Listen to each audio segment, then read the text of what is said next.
Welcome to another Larkin Square virtual author series. I'm Leslie Zemsky from Larkin Square, sitting here looking right over at Larkin Square, which we hope will be filled with people soon. And it is my complete pleasure to reintroduce you to one of our favorite past authors, Geraldine Brooks, who is going to be speaking to us from her home on Martha's Vineyard. Geraldine has actually spoken in Buffalo twice, once at Buff State, and then recently as one of our Larkin Square authors. I think that was just about 2 years ago. So Geraldine, thank you for taking the time to talk to us, and welcome. And first tell us how everything is going for you in this time of COVID-19. Well, for me, it's not that different, because usually when you're writing a novel, and I'm very deep into one, in fact, I'm coming towards the end of one, you don't get out much, and you never go and get a haircut and or a leg wax or anything like that. You just sit at home and fret over the novel. So it hasn't been a huge change in my regular life. Obviously, you feel the disturbance in the force and all the suffering around you. And the community, there was a lot of fear in the community about whether the small hospital would be able to cope if there was a huge spike in the number of cases. But luckily, everybody's behaved really responsibly, and the case numbers have been very low here, thank goodness. Great. And then the upside is I've got both my boys home, and so I didn't expect to have them quite so home in this way, but they're really home, and I'm enjoying the extra innings of motherhood. Very nice.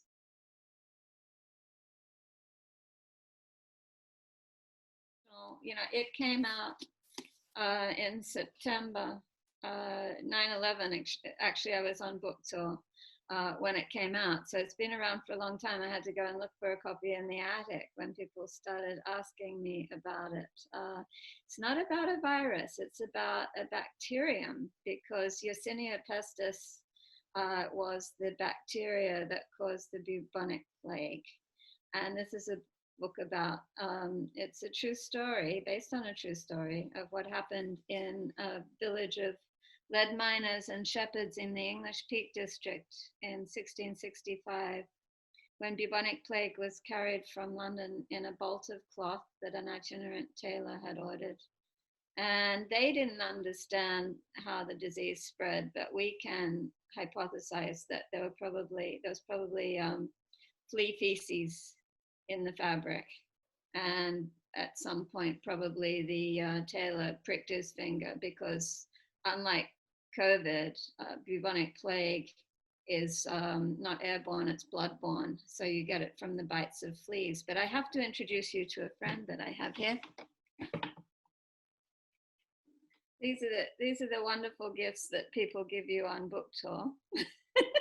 And I don't expect anyone to recognize this, but this is a stuffed toy version of the plague bacterium, Yersinia pestis. Isn't that great? So I have a little collection of things that are related to my book sitting on the windowsill, and this is probably the weirdest. That we'll include the links in our blog post to the book.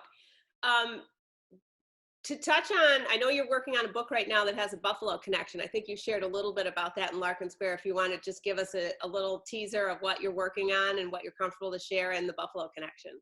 Yeah. So the book is called Horse, and it is a braided narrative set in 3 time periods. And the spine of the narrative is the true story of an extraordinary racehorse of the 1850s, probably the most famous racehorse of its day. And the Buffalo connection is very intriguing, because there's a painting of this horse in the Smithsonian's collection. It was donated by Martha Jackson.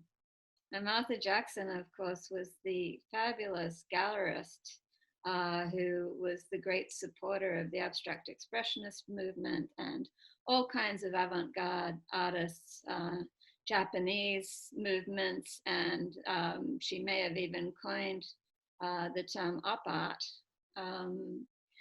she exhibited Bridget Riley and Barbara Hepworth and all kinds of remarkable but very contemporary artists. So this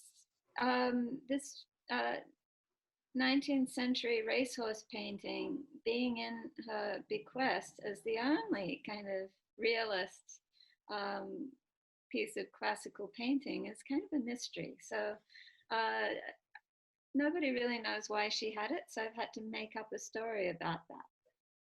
Well, we look forward on a future in-person talk introducing you to there's many family members still here of Martha Jackson. Maybe they can shine a little light on the mystery.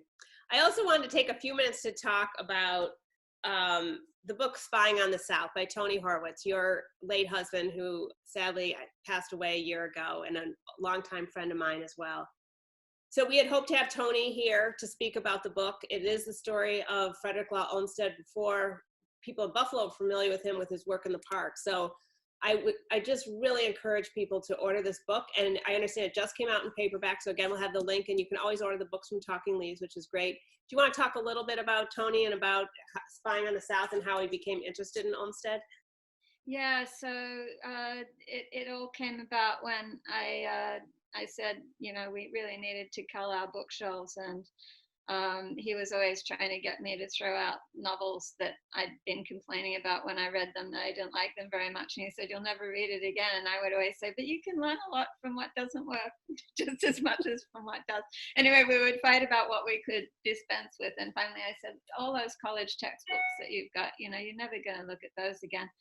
And so he was being a dutiful guy and going through his college textbooks, and he stopped at the Cotton Kingdom, which was Olmsted's account of his journeys through the South directly before the Civil War broke out.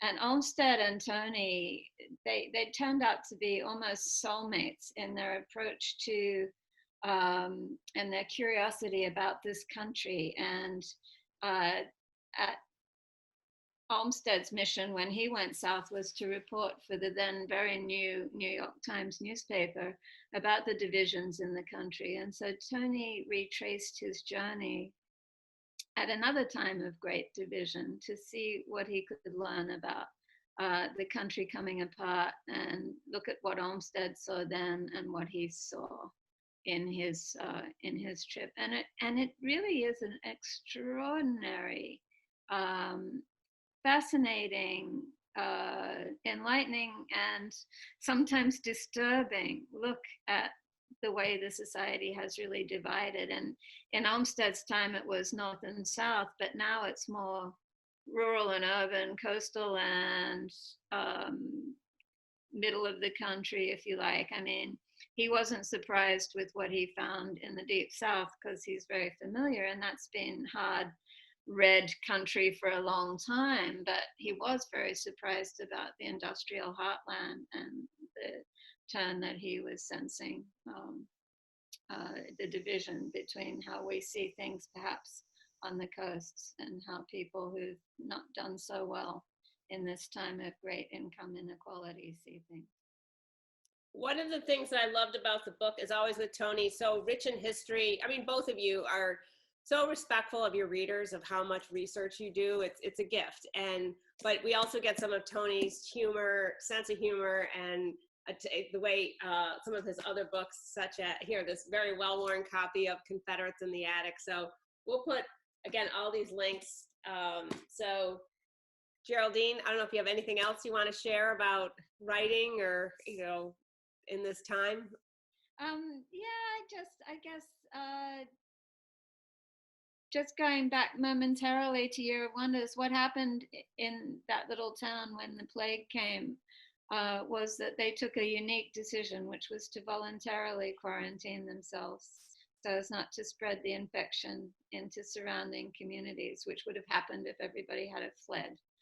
And that was a huge act of self-sacrifice and very costly to the villagers. And so, you know, again, it's thinking about what we see now and what happened then, and thinking about how catastrophes can bring out people's best self and their worst self. And so you see the acts of amazing self-sacrifice by, the medical profession. And but even to me, it's even more stirring when it's somebody selling groceries who did not sign up to put their life on the line, and yet there they are day after day, so we can have something to eat. Yes, and that's very moving to me. I agree. Something we all appreciate so much. To end, we just have a couple more minutes on a light note. People might not realize that you are one of the best cooks that I know. Well, what have been some of your go-to dinners with you and your book? It's funny you should mention it. I've actually been keeping a list of everything that I have made so that I don't repeat myself. So here's my messy page. And I love that. I write down the dinner every night. And so I've got the two guys. And so I found I've gained a little weight because if it was just me, I'd have salads about 3 or 4 times a week, but they're not down with salads. They like their protein. And so last night, for example, the older one wanted chicken curry and the younger one doesn't care for chicken curry. So I ended up making chicken 2 ways, which was a Malaysian style chicken curry and a chicken satay as well. So I'm a bit of a pushover in that. What's for dinner tonight? Tonight, I think I might inflict a vegetarian choice on them tonight. Roasted, really sort of really roasted, almost burned eggplant, and then you mash the interior and put tahini and hummus and pine nuts, and then put it back in and have that with a Mediterranean salad, which is pretty yummy and healthy. But if I get a lot of pushback, I'm lucky because we've got a farm across the road that has humanely raised meats of all kinds. So if I get a lot of pushback about that, I'll run over and get some ground pork and make some Vietnamese pork bowls, which are lovely, spicy, caramelized. Okay, sounds delicious. I hope this plants a seed for what I would love to see from you someday, a food memoir or something, because really you are the best cook that I know, and you have this graciousness and ability to, 10 people, do you want to stay for dinner? Sure, let me just whip up this. I really don't know anyone who can do what you can do with food. Well, so I think it's like peasant food is the best, just robust flavors and not too much fiddling around. Geraldine, thank you. This has been a total pleasure for everyone in Buffalo and beyond to be able to catch up with you. And I hope that you will, when the new book is finished, that you will come here and we'll do a wonderful You won't be able to keep me away.